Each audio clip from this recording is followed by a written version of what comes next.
Next game we're talking about is a Friday night game, late night Friday night game, number 17 Boise State at UNLV. 10:30 p.m. Eastern Time on CBS Sports Network on Friday night. Dalton, this is a massive game for the Group of 5 playoff race right now because it maybe is the biggest game in the Group of 5, and the Army-Navy game is also an argument as well. But right now, Boise State is the highest-ranked team in the Group of 5. The Rebels have the 4th most votes among Group of 5 teams behind Boise State, Army, and Navy. The winner of this game kind of establishes itself as the favorite in the Mountain West Conference and one of the top contenders, if not the top contender, for the college football playoff. And based on recent years, it could also eliminate the loser of this game from the college football playoff race because both these teams already have a loss this season. And in 4 of the last 5 years, the highest ranked Group of 5 team heading into bowl season had fewer than 2 losses. So if you have 2 losses as a Group of 5 team, just based on recent history, you probably aren't going to be the team they pick to go to the college football playoff, or at least be the top Group of 5 teams. So this is a massive game, not only for establishing who a top contender is for the playoff, but also it could also eliminate the loser of this game too. Yeah, this game would look a lot different, and now maybe there's even more at stake. If UNLV had beaten Syracuse a few weeks ago, right, that overtime game was absolutely classic game. There was some controversy with the refs and play calling and different things. Boise almost beat Oregon too. Right, yeah. And so, I mean, these are 2 really good football teams. It doesn't matter, Group of 5, Mountain West, all that. There's a reason we're previewing it. You've got 2 really good teams. You got some star power on both sides. You got future NFL players on both sides. These are 2 really good teams that could play with a ton of Power 5 teams. We've seen it already with UNLV beating 2 of them and almost beating Syracuse. Boise played great against Oregon, just came up short. So these are 2 teams that I'll tell you what, they may be the 2 best teams in the Group of 5. I mean, obviously the Americans got a few that have an argument, but this is a huge game. I mean, there's no question about it. They could see each other again in the Mountain West title game, but first they got to get through this one. And Don, you mentioned future NFL players on both sides. Well, you and I are going to be talking about 2 superstars for each of these teams. You have the UNLV side of it. I'll have to get into the Heisman Trophy favorite in just a second. But tell me more about UNLV and more specifically their star offensive player. Yeah, so, I mean, look, UNLV, they've got a lot working for them on offense. They call it the go-go offense out there in Las Vegas. And look, they are 5th in the country in rushing yards per game, but I think the big difference with them, once Malik Williams started to come in here and Matt Sluka left, and that whole controversy, is that they got Ricky White all of a sudden back re-involved, right? I'll be real with you. This is one of the best receivers in the country. He's a terrific route runner. He's got good speed. Great special teamer, too. He's got 3 block punts this year, which is crazy. They use him on their punt block unit, their number 1 receiver. But he got off to a slow start. When Matt Sluka was the quarterback the first 3 weeks, Ricky White only had 126 yards in the first 3 games. And this is a guy last year who had, 1,300, 1,400 yards. Yeah, he was one of the best receivers in the country. Well, now, over the last 4 games, Malik Williams comes in at quarterback. Ricky White gets re-involved, and it's made their offense 2-dimensional again since week 5, Max. Leads the nation in targets, leads the nation in receptions, 2nd in yards behind Jalen Royals from Utah State, and 4th with an 89.7 receiving grade. Them being able to isolate him in one-on-one matchups, let him pick his way through zone coverage as well, get some design plays going for him in the screen game. He's a guy who, especially at this level, and even honestly, even against Power 5 teams, he can take games over. He's such a smooth route runner. He's an explosive playmaker. They need to run this passing game through Ricky White. They didn't do that the first 3 games. They started 3-0 in spite of it, but it was really more about their running game and when they had Matt Sluka kind of scrambling around doing things. Now that they have Ricky White involved, they're 2-dimensional again, and he's their most dangerous player by far. We'll see what happens here, though, because in the Mountain West title game last year, right, he had a great year last year. Going into it, Ricky White is the number 1 priority to stop when you're playing against UNLV, and their run game is great, but if you don't stop this guy, you're going to have a huge problem. Now, last year in the Mountain West title game, 6 catches for 86 yards, all in the first half. So he did not have a single reception in the second half of that game, a game where UNLV was down early and throwing the ball to come back the entire way. Boise State adjusted and did a fantastic job of rotating coverages, going a little more press man with help over the top. They, in the second half of that game, when they got ahead, and obviously they're going to ride Ashton Ginty when they get ahead, and they did in that game. He had almost 160 yards. They said, anybody else can beat us. We don't care. We're going to bracket. We're going to double Ricky White. We're not going to let him get you back in the game. And he did not have a single catch, only 1 target in the second half of that game. He's the type of guy, UNLV, they either have to force feed him or they have to move him around and find ways to get him open. Because Boise, last year, they did, he got off to a hot start, especially in the first quarter.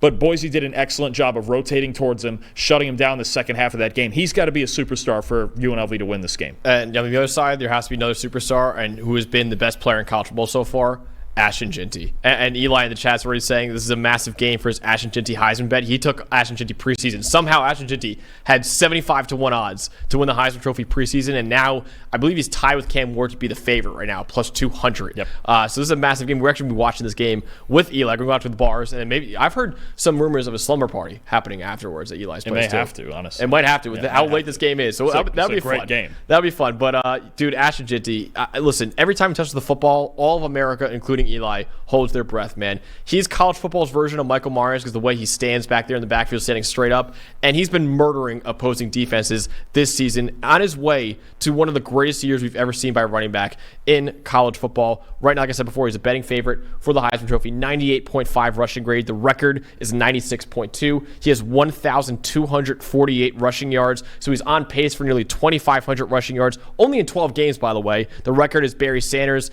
2,628. He has 17 rushing touchdowns. The record is 37, so he's right now on pace for 34 in the regular season. Yards after contact, 912. The record, Dalton, is 1,355. Ashton Ginty's on pace for over 1,800 yards after contact, which would be like 500 more than anything we've ever seen before. And then forced missed tackles, he has 56 so far in the year. The record is 104 by Bijan Robinson in 2022. And Ashton Ginty, of course, is on pace for 112. And by the way, all those numbers are regular season. He still has a Mountain West title game. He still has maybe the playoff, a bowl game as well, to break those records, even break them even more than what he's on pace for right now. And UNLV's run D has been kind of below average this year. They're currently tied for 76th in run defense grade and are 113th in yards after contact per attempt allowed at 3.5 per carry. So for a running back who is the most elusive in college football like Ashton Ginty, that could spell trouble for UNLV. So really, priority number 1, 2, and 3 for UNLV in this game has to be stopping number 2. Absolutely. I mean, easier said than done, right? Even Oregon learned the hard way that that's not very easy to do. But no, I mean, he's been one of the superstars of college football really last year and this year. And this year, everybody's finding out about him. And we've mentioned it before. It's crazy that we know deep down that he's the best receiving back in the country as well. Yeah. And he really hasn't gotten any targets this year. Wait till they start using him like that. But I just keep going back to when he told us, he'll have, 2,500 total yards and 20 touchdowns. He may hit 20 touchdowns in this game. And 2,500 rushing yards. Yeah. I mean, it's just silly what he's doing right now. And yeah, he's priority number 1. I don't think there's any clear-cut answer as to how you stop him or slow him down or what, but UNLV is going to have to find a way to do it. Absolutely. So Dalton, with 2 superstars on offense on both sides of the ball, who will ultimately win this Mountain West game, establish himself as a new Mountain West favorite, and the loser who will ultimately see their playoff hopes take a significant blow? This may have been the hardest game to pick out of all of them. I think there's so many variables to this game. UNLV, look, Malik Williams has been really good. Their secondary is spectacular. Jalen Catalan and those guys, and they can get really two-dimensional and give you a lot of funky looks on offense. But something about picking against Ashton Ginty would have felt wrong to me. I couldn't do it. I just couldn't do it. I have Boise 41-38. I think this is going to be an absolutely classic game. I do. I think this is going to be a game that we remember for the rest of the season. It's going to be a shootout. 2 big things to me. One, Ginty teed off on him in the Mountain West title game last year. There's not a clear-cut answer for him, too. And Boise State leads the FBS in sacks, and Malik Williams has had some issues under pressure. Passing grade in the 30s under pressure. Usually, if you blitz him or he gets under pressure, he wants to take off running. So I think if Boise can, with their secondary, they're very good at preventing explosives, first of all. Their coverage is solid, so it kind of creates the pass rush for them. It gives them more time to work with. So I think the combination of Ginty and their pass rush is going to just squeak by in this game and get through a really tough road game. This is going to be a fantastic game, and I will not be shocked if I'm wrong on this because these are 2 great football teams. Well, I'm banking on you being wrong, Dawn, and honestly, I want to apologize to Eli and our guy Donnie's wallets in the chat because Donnie also has significant money on this game as well. I'm going with UNLV. I'm taking UNLV 34-31. I think it will turn into a shootout. Could even be more high scoring like this than what you had. I think they have a slight advantage. They're at home. They have the better defense, in my opinion. They have the better quarterback, in my opinion, as well. All those factors, I hate picking against Ashton Ginty, but because of all those factors, I think UNLV wins a close one at home, becomes a new favorite in the Mountain West, and becomes one of the top playoff contenders in the group of 5, while Boise State, with 2 losses, takes a huge hit, and not only takes a huge hit for their playoff odds, Dalton, But a lot of the Ashton Jeanty Heisman talk is based off Boise State making the playoff. If they don't make the playoff, the Ashton Jeanty Heisman talk, as amazing as he's been, and maybe he still deserves to get it anyways, but that also takes a big hit. It would certainly help, yeah. Yeah, it would take a big hit if they lose this game. But I think UNLV is going to end up winning this game 34-31.